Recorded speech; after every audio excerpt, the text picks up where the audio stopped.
Hello friends, welcome back to my channel. तो दोस्तों, आज की जो वीडियो है, इस वीडियो में हम भूगोल के महत्वपूर्ण प्रश्नों को देखेंगे। जी हाँ दोस्तों, इस वीडियो में हमने जो भूगोल के प्रश्नों को लिया है वह सभी प्रश्न आपके बीपीएससी टीआरई 1, टीआरई 2 और टीआरई 3 में पूछे गए प्रश्न हैं। तो दोस्तों, अगर आप बिहार शिक्षक भर्ती टीआरई 4 की तैयारी कर रहे हैं तो यह वीडियो आपके लिए बहुत ही इम्पोर्टेंट है। इस वीडियो को आप लास्ट तक जरूर देखिएगा। चलिए दोस्तों, वीडियो को स्टार्ट करते हैं। पहला प्रश्न दोस्तों हमने लिया है कि सहारा किस प्रकार का रेगिस्तान है। जी हाँ दोस्तों, पूछा गया है कि जो सहारा रेगिस्तान है यह किस प्रकार का है, ठंडा है, गर्म है या मृदु है। तो देखिए दोस्तों, यहाँ पर अगर हम सही आंसर की बात करें तो सही आंसर आपका हो जाएगा बी वाला ऑप्शन। जो सहारा रेगिस्तान है यह आपका गर्म मरुस्थल है, इसको आप याद रखिएगा। और यह जो है यह अफ्रीका महाद्वीप के उत्तरी हिस्से में स्थित है और यह जो है कि 10 अलग अलग देशों के साथ सीमा साझा करता है। तो इस चीज़ को भी आप याद रखिएगा कि यह कितने देशों के साथ सीमा साझा करता है। तो यह 10 अलग अलग देशों के साथ सीमा साझा करता है। वहीं पर दोस्तों अगर हम बात करें तो यह पृथ्वी के कुल भू क्षेत्रफल का लगभग 8% भाग में फैला है। कितने प्रतिशत? तो लगभग 8% भाग पर यह जो है यह फैला है। इसको आप याद रखिएगा। यह प्रश्न बहुत बार पूछा गया है कि जो सहारा मरुस्थल यह कितने प्रतिशत भूभाग पर फैला हुआ है। तो यह 8% भूभाग पर फैला है। अगला प्रश्न देखा जाए। अगला प्रश्न आपका है, निम्नलिखित में से कौन सा युवा वलित पर्वत नहीं है। जी हाँ दोस्तों, पूछा गया इसमें कि निम्नलिखित में से कौन सा युवा वलित पर्वत नहीं है। ऑप्शन है अरावली, एंडीज या अपलेशियन। तो देखिए दोस्तों, यहाँ पर अगर हम बात करें तो आंसर जो आपका सही हो जाएगा वह डी वाला होगा। क्योंकि दोस्तों यहाँ पर अगर हम बात करें तो यहाँ पर जो आपका एंडीज पर्वत है, एंडीज पर्वत को छोड़ करके आपका न तो अरावली और न ही अपलेशियन आपका युवा वलित पर्वत है। तो इसलिए दोनों ऑप्शन इसमें युवा वलित नहीं है। जैसे अरावली भी आपका युवा वलित पर्वत नहीं है और न ही अपलेशियन जो पर्वत है यह युवा वलित पर्वत नहीं है। तो इसलिए यह दोनों ऑप्शन सही हैं। तो इसलिए इसका डी वाला विकल्प सही हो जाएगा। इनमें से एक से अधिक दोस्तों यहाँ पर जो है कि केवल एंडीज जो दिया गया है वही आपका युवा वलित पर्वत है। तो इसको आप याद रखिएगा, एंडीज आपका युवा वलित पर्वत है। बाकी अरावली और अपलेशियन जो है यह युवा वलित पर्वत नहीं है। अगला प्रश्न है, निम्न में से कौन सा एक भूकंप गंभीर और विध्वंसकारी है। तो कौन सा भूकंप गंभीर और विध्वंसकारी है। ऑप्शन है ज्वालामुखी भूकंप, अंशमूलक भूकंप या प्लूटोनिक भूकंप। तो यहाँ पर देखिए यह थोड़ा सा गलत लिखा है, अंशमूलक नहीं होता, भ्रंशमूलक भूकंप होता है। तो आपका जो है कि ज्वालामुखी भूकंप हो गया या भ्रंशमूलक हो गया या जो है प्लूटोनिक हो गया। तो देखिए दोस्तों, यहाँ पर अगर हम सही आंसर की बात करें तो सही आंसर आपका हो जाएगा जो भ्रंशमूलक भूकंप होता है यह सबसे ज़्यादा गंभीर और विध्वंसककारी होते हैं। जी हाँ दोस्तों, सबसे ज़्यादा गंभीर और विध्वंसककारी होते हैं क्योंकि ये भूकंप जो है यह प्लेट टेक्टोनिक सीमाओं पर आते हैं और इस भूकंप के दौरान निकलने वाली जो ऊर्जा होती है वह अविश्वसनीय रूप से शक्तिशाली होती है। तो इसलिए इसको याद रखिएगा। और दोस्तों यह प्रश्न बहुत ही इंपॉर्टेंट है। हर साल जो है बीपीएससी एक प्रश्न आपका भूकंप से पूछता है। तो जो भूकंप टॉपिक है इसको आप अच्छे से याद कर लीजिएगा क्योंकि टीआरई 2 में भी आया था, टीआरई 1 में भी आया था और टीआरई 3 में भी प्रश्न आया था। अगला प्रश्न है, ज्वालामुखी क्रिया की अंतिम प्रतीक क्या है। तो ज्वालामुखी जो आपका फूटता है उसमें जो है कि अंतिम प्रतिक्रिया क्या होती है, प्रतीक क्या होता है। ग्लेशियर है, क्रेटर है या धुआरे हैं। तो देखिए दोस्तों, यहाँ पर अगर हम सही आंसर की बात करें तो सही आंसर आपका धुआरे हो जाएगा।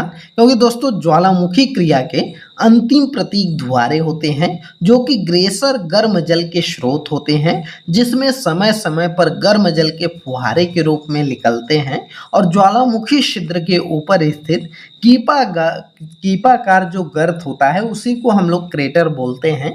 तो इसको याद रखिएगा। और अंतिम प्रतीक ज्वालामुखी की क्रिया की वह आपका धुआरे हो जाएगा। दोस्तों यह जो प्रश्न हम आपको करवा रहे हैं सभी आपके एग्जाम के पॉइंट ऑफ व्यू से बहुत ही ज़्यादा इंपॉर्टेंट है। इन सभी प्रश्नों को आप अच्छे से तैयार कर लीजिएगा।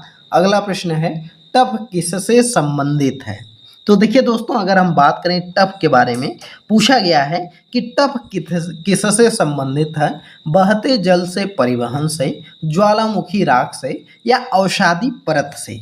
तो देखिए इसका जो सही आंसर हो जाएगा वह हो जाएगा आपका ज्वालामुखी राख से। जी हाँ दोस्तों, टफ किसी ज्वालामुखी उद्गार के दौरान बाहर निकलने वाली जो ज्वालामुखी की राख होती है उसके संपीड़न से गतिशील का एक प्रकार होता है जिसको कि टफ बोलते हैं। इसको कभी कभी टूफा भी बोला जाता है, तो इस चीज़ को भी आप याद रखिएगा। अगला प्रश्न देखा जाए, अगला प्रश्न है कि भ्रंश स्कार्प होता है। तो भ्रंश स्कार्प क्या होता है, यह चीज़ पूछा गया है। ऑप्शन है संरचनात्मक, अपरदनात्मक या विवर्तनिक। तो देखिए दोस्तों, यहाँ पर अगर हम बात करें तो भ्रंश स्कार्प जो होता है यह आपका होता है विवर्तनिक। जी हाँ दोस्तों, सी वाला ऑप्शन आपका सही हो जाएगा। भ्रंश स्कार्प जो होता है यह आपका विवर्तनिक होता है, तो इसको आप याद रखेंगे। अगला प्रश्न आपका है कि भूकंप की तीव्रता का मापन किस मशीन द्वारा किया जाता है? दोस्तों देखिए, भूकंप से जो है कि कितने सारे प्रश्न आपके बीपीएससी में पूछे गए हैं और आज की हमने टॉपिक ही भूकंप को उठाया है कि जितने भी प्रश्न आपके भूकंप या ज्वालामुखी वगैरह से आए हैं उनको इस वीडियो में लिया है। तो आप जान लीजिए कि हर एक एग्ज़ाम में जो बीपीएससी करवाता है उसमें भूकंप टॉपिक बहुत ही ज़्यादा इम्पोर्टेंट है। हर साल या हर बार जितनी भी एग्ज़ाम होता है जो कि बीपीएससी द्वारा करवाया जाता है उसमें एक न एक प्रश्न आपका भूकंप टॉपिक से ज़रूर होता है, तो इसलिए आप इसको अच्छे से पढ़ लीजिएगा। तो देखिए दोस्तों, अगर हम बात करें भूकंप की तीव्रता का जो मापन होता है इसको जो है कि किस मशीन द्वारा किया जाता है, तो वह आपका है सिस्मोग्राफ। जी हाँ दोस्तों, सिस्मोग्राफ द्वारा तीव्रता का पता लगाया जाता है भूकंप की, तो इसको आप याद रखिएगा। अगला प्रश्न देखते हैं। अगला प्रश्न है कि रिएक्टर स्केल किस मापक का पैमाना है? तो रिएक्टर स्केल द्वारा हम किसको मापते हैं? ऑप्शन आपका है ज्वालामुखी उद्गार का, बाढ़ की तीव्रता का या भूकंप का। तो देखिए दोस्तों, यहाँ पर अगर हम सही आंसर की बात करें तो यहाँ पर रिएक्टर स्केल का जो हम लोग मापते हैं वह तीव्रता का मापते हैं। जी हाँ दोस्तों, भूकंप की तीव्रता जो है वह जो है कि आपका रिएक्टर स्केल द्वारा मापा जाता है, तो इसको आप याद रखिएगा। और दोस्तों, जो पिछले प्रश्न में हमने करवाया जो सिस्मोग्राफ के बारे में बताया था, तो वह जो होता है आपका सिस्मोग्राफ द्वारा जो है वह भूकंप का पता लगाया जाता है, वहीं पर रिएक्टर स्केल द्वारा तीव्रता वगैरह मापा जाता है, तो इसको आप याद रखिएगा। अगला प्रश्न देखा जाए। अगला प्रश्न आपका है कि निम्नलिखित में से कौन सा भूकंप की गहनता नापने हेतु उपयोग में लाया जाता है? ऑप्शन है रिएक्टर पैमाना, मर्केली पैमाना या महान हार्बर तरंग। तो देखिए दोस्तों, यहाँ पर अगर हम बात करें तो जो आपका यहाँ पर पूछा गया है कि भूकंप की गहनता नापने के लिए, तो इसका जो सही आंसर हो जाएगा वह हो जाएगा मर्केली पैमाना। जी हाँ दोस्तों, मर्केली पैमाना द्वारा भूकंप की तीव्रता नापने हेतु उपयोग में लाया जाता है और भूकंप की गहनता का मापन भूकंप की तीव्रता और उसके परिणाम से निकाला जाता है, तो इसलिए जो है कि वहाँ पर हम लोग मर्केली पैमाने का उपयोग करते हैं, तो इसको आप याद रखिएगा। तो दोस्तों, आप इस चीज़ को याद रखिएगा, रिएक्टर पैमाना द्वारा भी नापते हैं, सिस्मोग्राफ द्वारा, और आपका जो अब आ गया वह मर्केली पैमाना। तो हर एक चीज़ का अलग अलग यूज़ है, तो इसको आप डिफरेंस याद कर लीजिएगा, बहुत ही इंपॉर्टेंट यह प्रश्न है। अगला प्रश्न है भूकंप के संबंध में निम्नलिखित में से कौन सा कथन सत्य है? तो कौन सा कथन सत्य है यह पूछा गया है। ऑप्शन दिया गया है इसमें कि पी तरंगे अनुप्रस्थ तरंगे हैं या धरातल पर उद्गम केंद्र के स्थान को अधिकेंद्र कहते हैं, या जो है कि जानवरों के व्यवहार का अध्ययन स्थानीय लोगों द्वारा अपनाई गई भूकंप की भविष्यवाणी के तरीकों में से एक है। तो देखिए दोस्तों, यहाँ पर जो सही आंसर हो जाएगा वह डी वाला ऑप्शन हो जाएगा। जी हाँ दोस्तों, क्योंकि जो आपका भूकंप के संबंध में पूछा गया है तो पी तरंगे अनुप्रस्थ तरंगे होती हैं, वहीं पर जानवरों के व्यवहार का अध्ययन स्थायी लोगों द्वारा अपनाई गई भूकंप की भविष्यवाणी से, तरीके में से एक है, तो इसको आप याद रखिएगा। तो ए वाला भी ऑप्शन सही है आपका, बी वाला भी, सी वाला भी ऑप्शन सही है, तो इसलिए एक से अधिक वाला विकल्प आपका सही हो जाएगा। इसको आप याद रखिएगा। चलिए अगला प्रश्न देखते हैं। अगला प्रश्न आपका है कि निम्नलिखित में से कौन से उथली झील है। जी हाँ दोस्तों, पूछा गया है कि उथली झील कौन सी है। खारी झील है, अल्पपोषी झील है, या सुपोषण झील है। तो देखिए दोस्तों, यहाँ पर अगर हम सही आंसर की बात करें तो यहाँ पर जो आपका आंसर हो जाएगा वह हो जाएगा खारी झील। जी हाँ दोस्तों, ये वाला ऑप्शन सही हो जाएगा। जो उथली झील होती है दोस्तों, उससे आशय यह होता है कि प्लाया का एक प्रमुख उदाहरण खरी झील या साल्ट पैन होता है, जो रेगिस्तान के पवन के अपघर्षण से बने गर्तों से, जब कभी क्या होता है कि जैसे जो हवा चलती है रेगिस्तान में, तो वहाँ पर रेत उड़ करके जो है कि एक आपका उथली झील का निर्माण ले लेता है, और उसमें क्या होता है कि जैसे गोल टाइप आपका बीच में गड्ढा हो जाता है, किनारे किनारे रेत जमा हो जाती है, तो वहाँ पर जब कभी भी बारिश होती है तो उसमें आपका पानी भर जाता है, तो जिससे वह झील का आकार ले लेता है, तो उसी को हम लोग जो है वो उथली झील या खारी झील बोलते हैं। तो ए वाला विकल्प आपका सही हो जाएगा। अगला प्रश्न आपका है कि निम्नलिखित कथनों पर विचार करिए। ऑप्शन दिया गया है कि सतह क्षेत्रफल के हिसाब से विक्टोरिया झील दुनिया की तीसरी सबसे मीठे पानी की झील है, या अफ्रीका की महान झीलों में से एक है, या इसकी सीमा 4 देशों तंजानिया, युगांडा, रवांडा और केन्या से लगती है, या विक्टोरिया झील से निकलने वाली एकमात्र धारा नील नदी है, जो युगांडा के जिंजा के पास झील के बाहर से निकलती है। तो इसमें दोस्तों पूछा गया है कि कौन सा ऑप्शन इसमें गलत दिया गया है। जी हाँ दोस्तों, उपयुक्त में से कौन सा गलत है। तो देखिए दोस्तों, यहाँ पर अगर हम आंसर की बात करें तो यहाँ पर देखिए जो आपका यह पहला ऑप्शन दिया गया है कि सतह क्षेत्रफल के हिसाब से विक्टोरिया झील दुनिया की तीसरी सबसे मीठे पानी की झील है, तो यह ऑप्शन आपका गलत दिया गया है, क्योंकि जो आपका विक्टोरिया झील है यह विश्व की जो है यह दूसरी सबसे बड़ी मीठी पानी की झील है, तो इसमें तीसरी लिखा है, तो यह ऑप्शन गलत है। वहीं पर दूसरा ऑप्शन आपका सही दिया गया है कि जो आपका अफ्रीका की महान झीलों में से एक है, तो यह ऑप्शन तो सही दिया गया है। अगला ऑप्शन इसमें तीसरा ऑप्शन जो है कि इसकी सीमा 4 देशों तंजानिया, युगांडा, रवांडा और केन्या से लगती है, तो यह भी ऑप्शन आपका गलत दिया गया है। जी हाँ दोस्तों, इसकी जो सीमा है यह 3 देशों से लगती है। जी हाँ दोस्तों, 3 देशों से लगती है। केन्या से लगती है, युगांडा से लगती है और तंजानिया से लगती है, रवांडा से नहीं लगता है, तो इसलिए यह भी ऑप्शन गलत दिया गया है। और चौथा ऑप्शन देखते हैं कि विक्टोरिया झील से निकलने वाली एकमात्र धारा झील नदी है, जो कि युगांडा के जिंजा के पास झील बाहर से निकलती है, तो यह भी ऑप्शन आपका सही दिया गया है। तो इस प्रश्न का जो आंसर पूछा गया है कि कौन सा गलत है, तो वह पहला ऑप्शन हो जाएगा और तीसरा ऑप्शन हो जाएगा, तो इसको आप याद रखिएगा।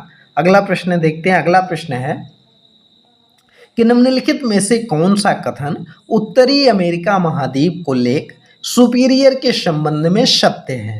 तो सुपीरियर के संबंध में सत्य है, यह चीज पूछा गया है।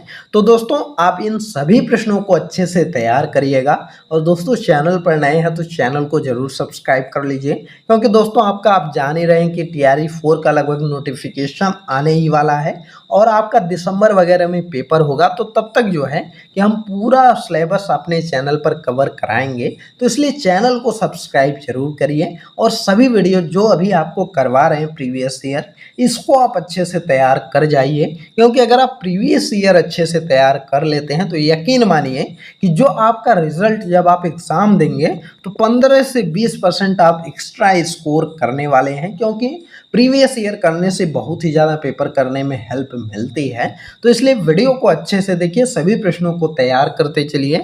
तो अगला प्रश्न आपका दिया गया है, इसमें पूछा गया है कि कौन सा जो है कि उत्तरी अमेरिका महाद्वीप की लेक सुपीरियर के संबंध में सत्य दिया गया है। तो ऑप्शन है कि यह विश्व का खारे जल का सबसे बड़ा झील समूह है, यह कनाडा और USA के मध्य भौगोलिक सीमा बनाती है, यह दोनों देशों के मध्य लगभग 1700 किलोमीटर लंबी सीमा बनाती है। तो देखिए दोस्तों, यहाँ पर अगर हम सही आंसर की बात करें तो सही आंसर आपका बी वाला हो जाएगा। जी हाँ दोस्तों, यह कनाडा और यूएसए के मध्य भौगोलिक सीमा बनाती है, तो बी वाला ऑप्शन आपका सही है। अगला प्रश्न देखते हैं। अगला प्रश्न है, निम्नलिखित में से कौन सा देश अमेजन नदी बेसिन का एक हिस्सा है? ऑप्शन है अर्जेंटीना, चिली या वेनेजुएला। तो देखिए दोस्तों, यहाँ पर अगर हम सही आंसर की बात करें तो सही आंसर आपका वेनेजुएला है। जी हाँ दोस्तों, अमेजन नदी बेसिन का जो हिस्सा है वह आपका वेनेजुएला है, इसको आप याद रखिएगा। अगला प्रश्न देखा जाए। अगला प्रश्न है कि एल नीनो धारा कहाँ प्रवाहित होती है? जी हाँ दोस्तों, पूछा गया है कि जो एल नीनो धारा है यह कहाँ पर आपका प्रवाहित होता है? ऑप्शन है प्रशांत महासागर में, बंगाल की खाड़ी में या हिंद महासागर में या उपयुक्त में से एक से अधिक।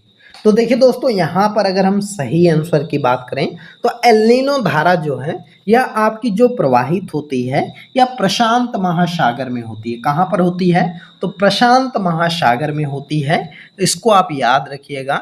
अगला प्रश्न आपका है कि पनामा नहर निम्नलिखित में से किसको जोड़ती है? मोस्ट इंपॉर्टेंट प्रश्न है दोस्तों। यह प्रश्न आप मान के चलिए कि ऐसा प्रश्न आपके एग्जाम में जरूर एक बनने वाला है। जैसे इसमें पूछा गया है कि पनामा नहर किन देश किसको जो है कि जोड़ती है? ऑप्शन आपका दिया गया अटलांटिक महासागर एवं प्रशांत महासागर, प्रशांत महासागर एवं हिंद महासागर, अटलांटिक महासागर एवं पीला सागर। तो इसका देखिए जो सही आंसर आपका हो जाएगा वह हो जाएगा अटलांटिक महासागर और प्रशांत महासागर। जी हाँ दोस्तों, पनामा नहर जो है यह अटलांटिक महासागर और प्रशांत महासागर को जोड़ती है आपस में, तो इसको आप याद रखिएगा। अगला प्रश्न देखा जाए। अगला प्रश्न है कि वायुमंडल अपनी अधिकतम ऊर्जा प्राप्त करती है। तो वायुमंडल अपनी अधिकतम ऊर्जा कहाँ से प्राप्त करती है? दीर्घ पार्थिव विकिरण तरंगों से, लघु पार्थिव विकिरण तरंगों से, सूर्य से या एक से अधिक या कोई नहीं। तो देखिए दोस्तों, यह जो प्रश्न है इसका जो सही आंसर आपका सही है वह है आपका दीर्घ पार्थिव विकिरण तरंगों से। जी हाँ दोस्तों, वायुमंडल जो है अपनी अधिकतम ऊर्जा जो है वह दीर्घ पार्थिव विकिरण तरंगों से प्राप्त करता है, इसको आप याद रखिएगा। पृथ्वी की को जो सूर्य तप प्राप्त होता है वह लघु तरंगों के रूप में होता है, परंतु दोस्तों अगर हम बात करें तो तरंगे वायुमंडल को गर्म नहीं करती हैं। यह तरंगे पृथ्वी से टकराकर दीर्घ पार्थिव विकिरण के रूप में वापस वायुमंडल में प्रवेश करती हैं, तब जो है कि उसको गर्म करती हैं। जब तक जो है कि वह लघु पार्थिव विकिरण तरंगों के रूप में होती हैं तब तक किरणें वायुमंडल को गर्म नहीं करती हैं, तो इस चीज को याद रखिएगा। अगला प्रश्न है कि वायुमंडल में ऑक्सीजन का बृहद एवं उच्च स्रोत है।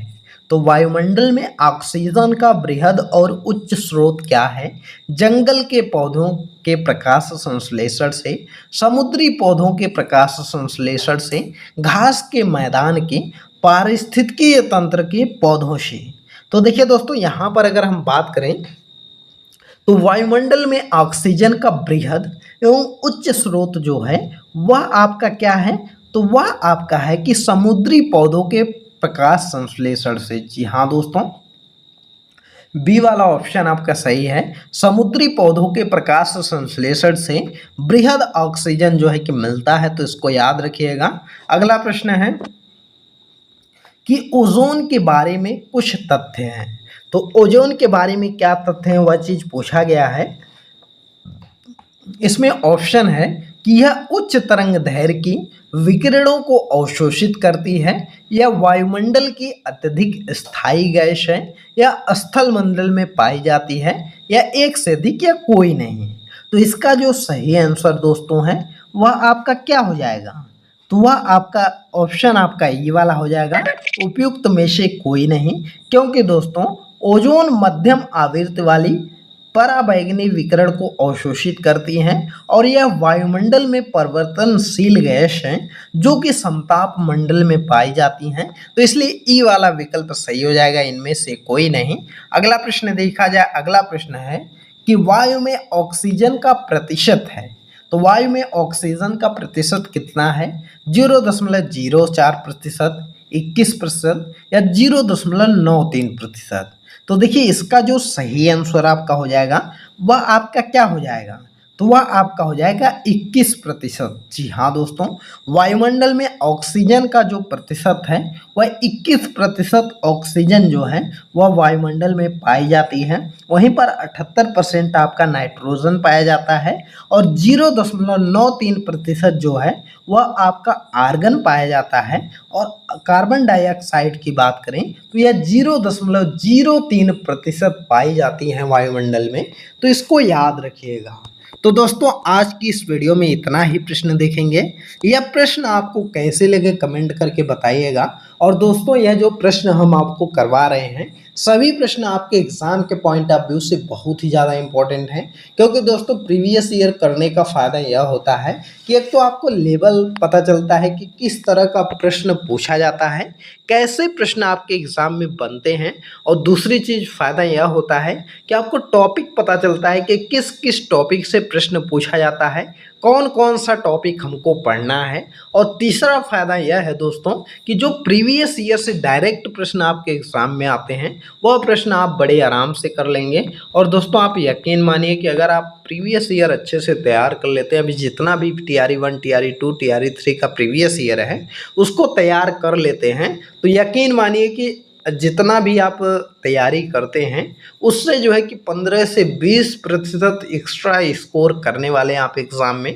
क्योंकि दोस्तों बहुत से बच्चे गलती यही करते हैं कि वह प्रीवियस ईयर पढ़ते नहीं हैं, सिर्फ जो है वह बुक्स से पढ़ते चले जाते हैं। और प्रीवियस ईयर जो किए रहते हैं उनको एग्ज़ाम का पूरा पैटर्न पता होता है, किस तरह का प्रश्न आएगा, कैसे प्रश्न पूछता है, वह सब पता होता है, तो इसलिए उनको एक्स्ट्रा मार्क्स मिलते हैं। तो दोस्तों आप प्रीवियस ईयर जरूर करिए। चैनल पर नए हैं तो चैनल को सब्सक्राइब करिए। और दोस्तों जब तक आपका एग्ज़ाम लगभग दिसंबर में होगा तब तक हम पूरा सिलेबस अपने चैनल पर कवर करा देंगे, तो इसलिए चैनल को ज़रूर सब्सक्राइब करिए। चलिए दोस्तों मिलते हैं अगली एक नई वीडियो में एक नए टॉपिक के साथ, तब तक के लिए बाय बाय।